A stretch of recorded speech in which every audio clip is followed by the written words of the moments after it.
It's time to get educated on the craziness impacting K-12 classrooms and college campuses around the world. This is the Dr. Duke Show. Hello, everyone, and welcome to the Dr. Duke Show again. We got a packed program for you today, so please hit that share button so we can, share. Today's show is sponsored by Mike Lindell and our friends at MyPillow. This week, MyPillow is offering their 6-piece towel set in 7 different colors for just $40. Now, this is a good deal, right? That's a number of very, very excellent towels for $40. That's a 63% saving when you use the code Dr. Duke. That's DRDUKE. So please consider patronizing Mr. Lindell and MyPillow because you're helping our plucky little show when you do so. Okay, today we head to New York where a Suny professor, State University of New York, actually believes society shouldn't condemn adults that want to have sex with children, adding that kids can make their own decisions on other things. So, hey, why not sex with an adult? Now, this is a part of a very disturbing trend that we've seen it with other professors, including professors who've been suspended. He now has been suspended for saying this. We talked about a couple months ago, a female professor wanted to call them MAPs, minor attracted persons. You thought that was bad. Wait till you see this professor at Suny, New York, talk about all the reasons why he, in his infinite wisdom as a libertarian philosopher, doesn't see really the point of denying children sex. Take a look at this first clip. Imagine that an adult male wants to have sex with a 12-year-old girl. Imagine that she's a willing participant.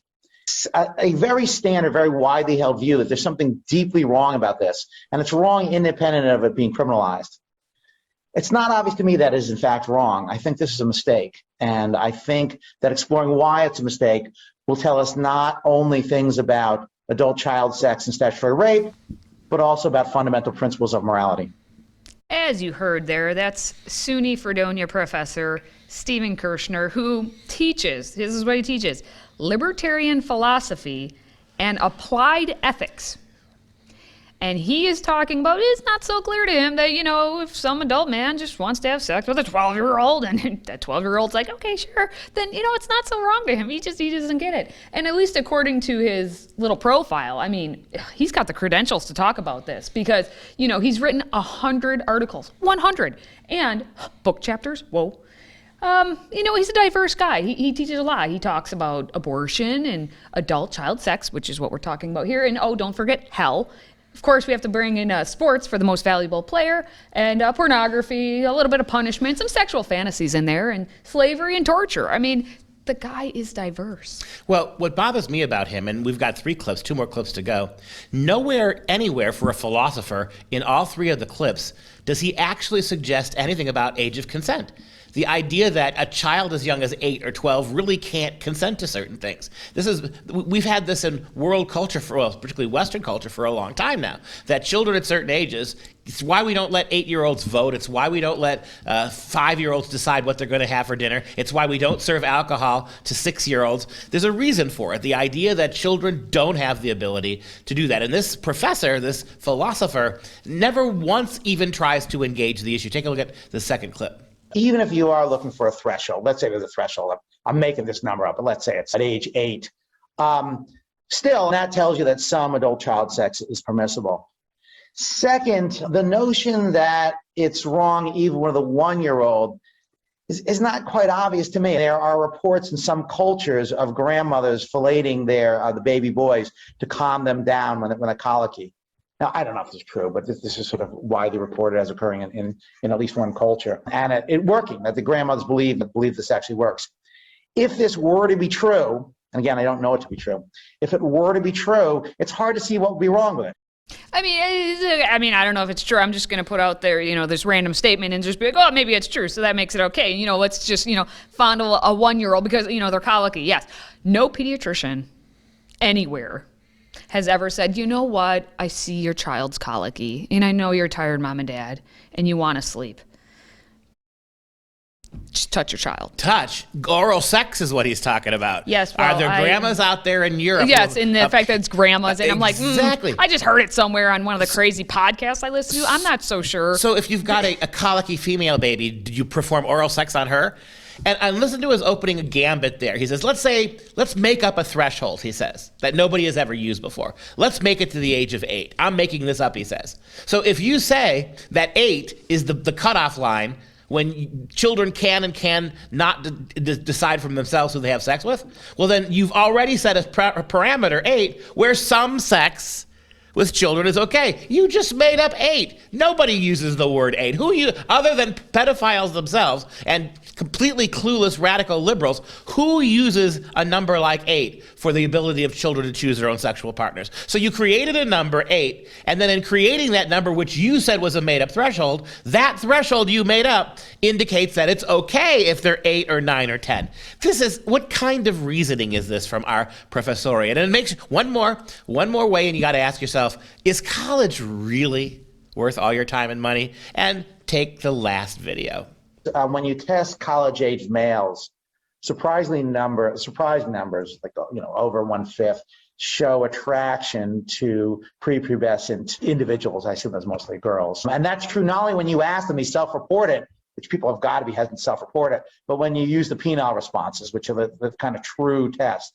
So if you see the same preference for adult child sex in young males today, in hunter-gatherer societies today, in history, and our closest genetic cousins, there's excellent reason to believe, not excellent, but there is good reason to believe that there's actually a strong benefit to adult child sex. Now, what is that benefit? I'm not entirely sure. It might be that people are getting acclimated to sexuality, or they're getting prepared for a long-term bond, or it might be something else. It might be that you're bonding families together. I don't know exactly what the explanation is, but I would claim that in evolutionary terms, as best we can determine, it's more likely than not there's a strong evolutionary case for adult child sex. Nah, okay, again, I'm just going to make stuff up, but I can't say it, I'm just saying it. So why not let little kids have sex with adults? That's his conclusion in this entire thing. He provides no actual science-based anything. It's just, I heard this once, and I think it's okay.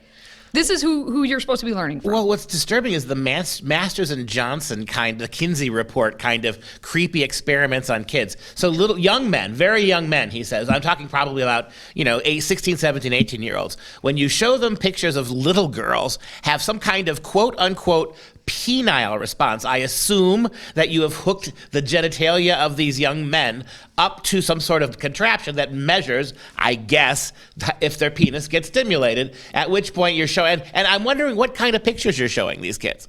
I mean, this itself could be a case for child pornography, right? If you're showing kids, young men, those images, and then measuring whether they become sexually interested, what are you basically saying here? Because on the very, very lowest level, you're able to stimulate animal lust in a human being. That justifies that lust, and the target of that lust, little girls. Kind of backward world we live in it. A horrible one. But the one good thing we have so far is that he has been removed from campus. Maybe they send For him now. over, maybe they send him over to the Fredonia middle school to teach his to ply his trade. Yeah, so he hasn't been around any college students, which to me is like, so what? He's talking about the young ones, get them away from the elementary schools, basically. But we do have a faculty letter, of course, that came out in support of Kirshner in what he's done. And it's from a bunch of professors all across the country, a lot of them philosophy department folk. But it's signed by 116 professors. And of course, they addressed it to the president of the university, Collison, and said, such a suspension from his normal academic duties, let alone any further disciplinary action, including his potential termination, is contrary to basic academic freedom principles, which SUNY Fredonia has explicitly recognized as governing its own relationship to the members of its faculty. Dr. Duke, please respond to getting potentially terminated or at least wrist slapped or taken off these same professors, campus. These same professors across the country who rush to defend this stuff would not defend people like me for daring to suggest that liberalism is over the top, or that pedophilia should remain a criminal act. They would not be defending me. Nevertheless, look, I got to tell you this as a professor. As creepy as that guy was, he was not telling you to go out and do it. He was not recommending it as something for everybody. He was in his own very quirky way trying to suggest that, which is some of which is true. There are some people who are attracted to children, no doubt. So he's trying to make a suggestion there that maybe he's questioning the morality of that. As much as it bothers me, I really do think it's protected speech. He did not recommend it. He did not suggest it was a good idea. He did not suggest that we should decriminalize it. He was talking about it simply from a moral perspective, which was icky enough. But again, I mean, if there's going to be room for free speech, free ideas, that for people like me, you probably can't punish people like that, because if they can be punished, then they're going to come after other people's opinions on a much broader case. So it's horrifying as it is. But I said the same thing about the woman we talked about a couple of months ago, who wrote the book about this, about how we should call these pedophiles minor attracted people, take away the stigma. I defended her right to say what she said as well. And it's horrible, but at the college level, young adults are old enough to be able to handle this. If he were a middle school guy teaching this in his middle school to 7-year-olds or 9-year-olds, it's a different story. Are you a fan of the show? Consider joining the Patriot Club. Your tax-deductible donation of $99 a year keeps us going. Simply visit patriotclub.us. That's patriotclub.us to pledge your support and receive our signature tumbler as a token of our appreciation. We've got much more to come. Stay with us.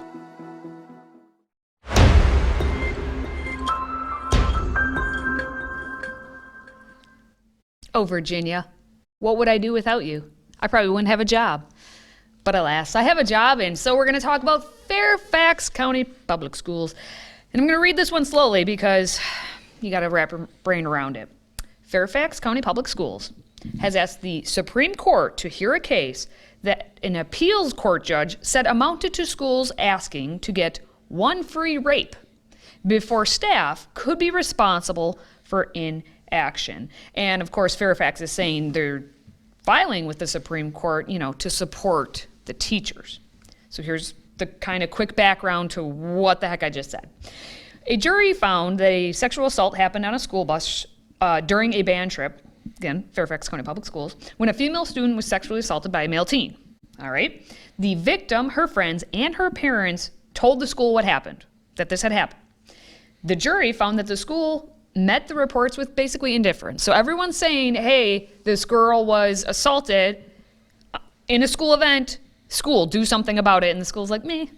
So they filed suit, and then the appeals court said, basically, this is like one free rape, essentially, because now the school's trying to go to the Supreme Court to be like, no, defend what we did, not what the victim actually did. So the Fairfax County Public Schools filed with the Supreme Court, and they said in their brief that the question in this case is only about whether Congress intended America's public schools and the teachers that work in them to be held financially responsible for student-on-student misconduct that they had no way to foresee and did not cause. So, because a teen boy sexually assaults someone in the schools, now the school's like, it's not our fault, we can't do anything about it, and do we have to be held financially responsible? Yeah, let me jump in here. What do you mean, maybe you're not responsible for this? You have been teaching, you teachers and you administrators, particularly in places like Fairfax, where you saw this assault that took place, and Loudon, right down the road, where you had a young man dressed as a woman enter the girl's bathroom with your permission, rape a girl, and then rather than report it, you let her you transfer her to another school, and she raped again. So explain to me, how are you not responsible for this? When you're teaching sex to children in elementary school, where you're sex positive from the time they start going to kindergarten, where you're teaching kids how to engage in anal intercourse safely by the time you're 11. You don't think teaching all that sex, arming children with radical sexual knowledge, and then expecting them not to do anything about it? Yeah, I think maybe you are responsible for this. Okay, and so they continued in theirs to say to fail to challenge the Fourth Circuit's ruling, again, the Fourth Circuit, that's the appeals court that ruled on this, would be to let down public school educators the length and breadth of the U.S. Wow, they're fighting for the whole country here, and especially in Virginia, during a time when they need support more than ever. So the teachers, they need the support. They're the not real the victims. Students. Just continue on. Not This the is what they're molested saying. victims. This is what they're saying. So Fairfax County Public Schools is committed. They're committed to upholding the Title IX and firmly believes that every student deserves an education free from harassment or discrimination. Way to sneak that one in there. And the decision to pursue this legal avenue has nothing to do with challenging this critical civil rights law. Not at all. However, in the petition to the court they filed December 30th, it described the issue a little differently, and they said that the High Court would be settling the question of whether the requirement of actual knowledge is met when a school lacks a subjective belief that any harassment actionable under Title IX had occurred. So again, this is all about the school just trying to cover the butts and not actually caring at all. They're just trying to sneak around to whatever they're saying and it at could the be time. because if you look at the history of Fairfax behavior, Fairfax school, right? They have a problem with mishandling sexual harassment and assault in that school. In 2014, for instance, they entered into a sweeping settlement with the Department of Education's Office of Civil Rights about this. The resolution required the school to totally revamp its policies and training around sexual assault after a 12-year-old was raped by multiple assailants at Rachel Carson Middle School. Fairfax Schools has also entered into 13 subsequent civil rights settlements with Department of Education stemming from harassment and assault. I wonder why they want to get out of jail free card. Oh, it makes perfect sense. According to, the National School Board Association, they wrote a friend of the court brief that supported Fairfax. If you remember the National School Boards Association, they're, that organization that kind of wrote this letter that said, hey, Mom and Dad, dear Mom and Dad, if you care at all about your children's education and you think what's happening in the public schools should be, made public and you should know what's happening, you're a domestic terrorist. That National School Board Association, just so we're on the same page. So they're in support. They're on Fairfax's side. So Mom and Dad, I'm sure you're figuring out what side to be on here. Now, they wrote the letter about how parents, again, potential terrorists. And so the two groups here, they're hoping that the High Court, the Supreme Court of all the courts, will intervene and block the case that was brought by the teenage girl, known as Jane Doe, because we're not going to reveal her name here. And they want it to obviously not go to trial. So what they're trying to do is be like, yo, Supreme Court, put this one under the rug, just like all the cases that you just mentioned, 13, which is insane. That's what they're trying to do here.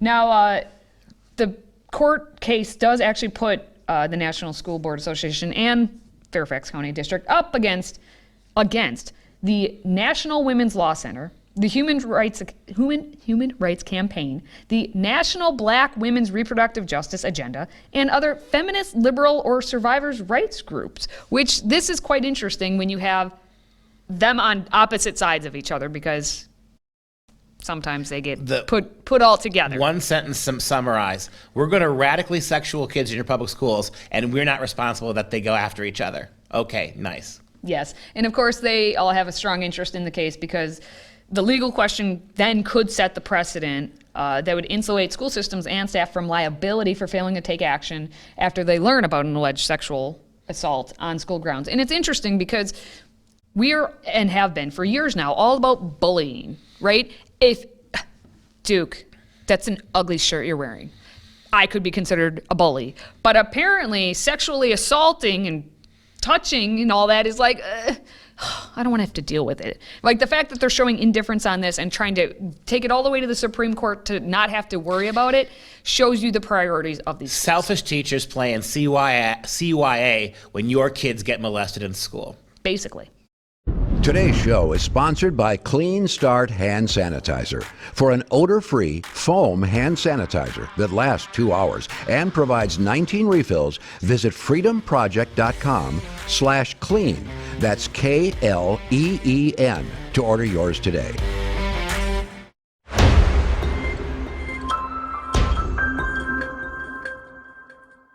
One adjective to describe the next story: gross. And so we're going to end on a story that is just like the rest of this episode, gross. We have an elementary school principal, Dawson Elementary, in Riverview, Florida. It's a Hillsborough County elementary school. He was arrested because he was, sending sexual explicit text message to who he thought was a 15-year-old boy, but thankfully, was an undercover cop. That's Derek McLaughlin, who's 41 years old. He was arrested on January 27th by the Hillsborough County Sheriff's Office. He was charged with transmission of harmful material to a minor, unlawful use of a two-way communications device, and use of computer services or devices to solicit certain illegal acts. And he's been placed under a Baker Act, because Baker Act's in Florida, after making suicidal comments at the time of his arrest. So it's great that we have elementary principals now trying to sexting their way then into being with a 15-year-old boy, or at least who he thought was. I wonder what our first professor would have said about this, right? Mm-hmm. Here's a poor fellow who just, like any other normal guy, is attracted to children, and this detective pretends to be a little boy at 15. Yeah, I wonder where the professor's ethics would come down on this. I mean, did they bait and entrap this poor professor? I mean, if this professor actually had gotten to a 15-year-old boy, this could have become a lot worse. So you ask yourself, what kind of twisted world are we living in now? Or if the principal had molested a 15-year-old boy, would the second group of stories we had, would the school board trying to protect the principal from what happened here? Or at least give the guy just one strike? Let him rape one 15-year-old before you hold us accountable? Now, the good news from this is that there is no indication that there were any actual additional victims at this time. They haven't found that he actually engaged in any actual acts with any children. Obviously, they're still investigating it. But according to Sheriff Chad Chronister, I think he pretty much sums up probably how we're all thinking. It's sickening that a trusted member of our community, a school principal, would take advantage of a child for his own self-gratification. Thankfully, it was not a child, but one of our detectives who was on the receiving end of his obscene messages. No child should be subjected to the disturbing behavior put on display by McLaughlin.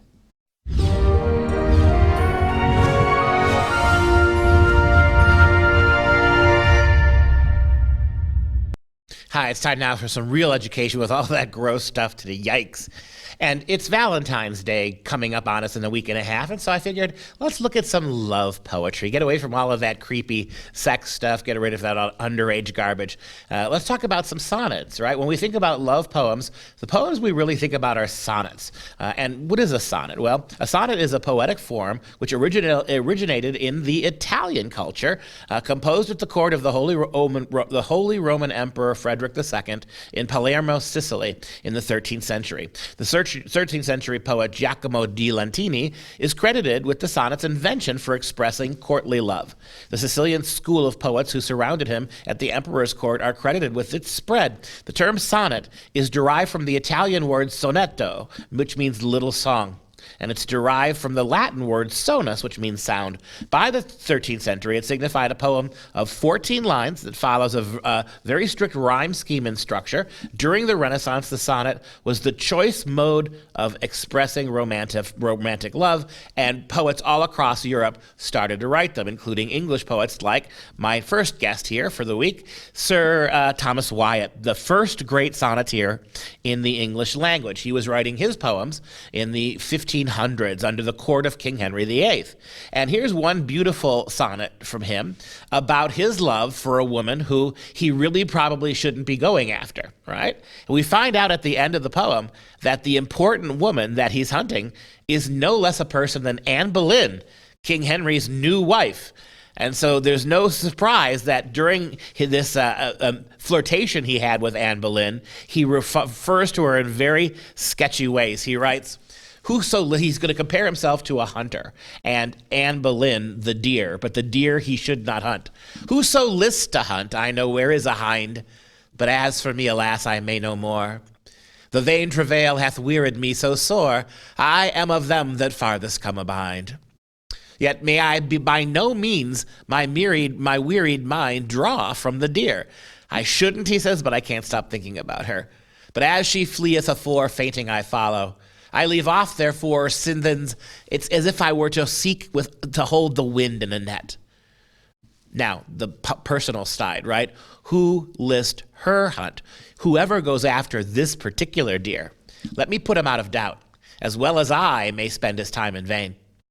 And graven with diamonds and letters plain, there is written, her fair neck round about.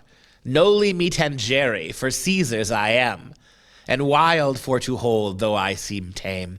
Do not touch me, for I belong to the king. That's a definitely doomed love affair right there. Now, all right, before we go, let's show some love again. Valentine's Day, it's coming up quick. So we're showing love to our Patriot Club members, and today we're giving a special shout out to Rosalie from Deming, New Mexico. Thank you so much for supporting us. And again, that wraps up this show for Freedom Project. I am Katie. He's Dr. Duke. Until next time, education, give it a shot, my friends.